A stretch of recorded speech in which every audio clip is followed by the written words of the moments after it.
think when we get to a point where we can actually do some of these studies, brain scans of people who are having these experiences, we'll be able to start addressing this explanatory gap in terms of sort of the mechanics of how the brain works versus how it produces these subjective states of feeling and consciousness. And that's the big piece that's missing right now. I think certainly it's possible to take different types of psychoactive drugs that we know have a particular mechanistic function. They interact with a certain receptor in a certain part of the brain, and do brain scans and look at that part of the brain light up after that drug is administered. And then to be able to use subjective questionnaires and feelings to actually begin to start mapping brain states as a function of brain chemistry. That to me is actually a really important goal that no one, I think, has really clearly articulated. But I think we're almost to the point where we could use a library of various types of psychoactive drugs, and coupled with advanced brain imaging techniques, to actually start mapping a sort of cartography between what happens when a particular receptor in a particular brain area is activated, what brain state does that produce, what kind of feeling does that produce. And I think we're not too far away. I think the biggest holdup is sort of social perceptions that, is this something we should do, and should it be funded as a public priority? And to me, you know, that's sort of a no-brainer.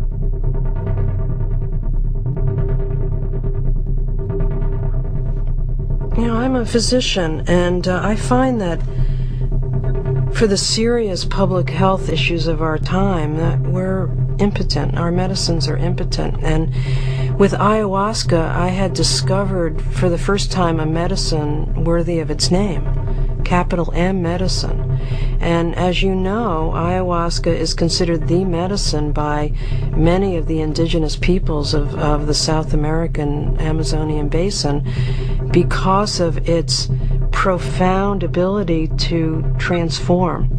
And I think one of the most pressing questions about ayahuasca, and I think this is true of all the entheogenic botanicals and even the synthetic materials, is can these medicines not only affect the psychological state of us, but also our bodies? Can we really heal ourselves, our bodies?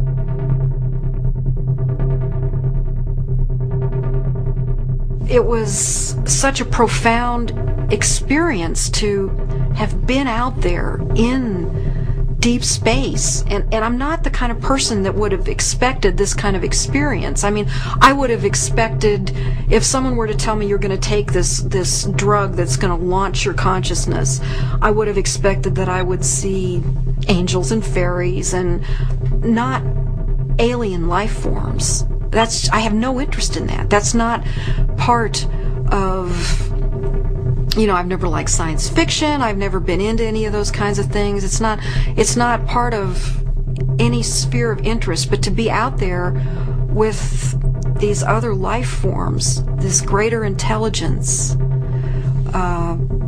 was absolutely astonishing. As far as I know, DMT is astonishingly widely available in plants and animals all around the world, but so far nobody really knows why it's there or what its function is. Rick Strassman made the suggestion that DMT may be produced in the pineal gland. As far as I know, that suggestion still needs to be fully validated. But it's an intriguing suggestion, because if we look at the origins of the pineal gland as an organ of sense, that it was a sense organ, and that in evolutionary older animals it actually has, I think, a lens and a cornea and a retina. Maybe that's what it still is. Maybe what DMT is offering us is a different modality of perception, to allow us to comprehend and grasp and interact with the wider reality that surrounds us. And maybe this is why it's there in nature.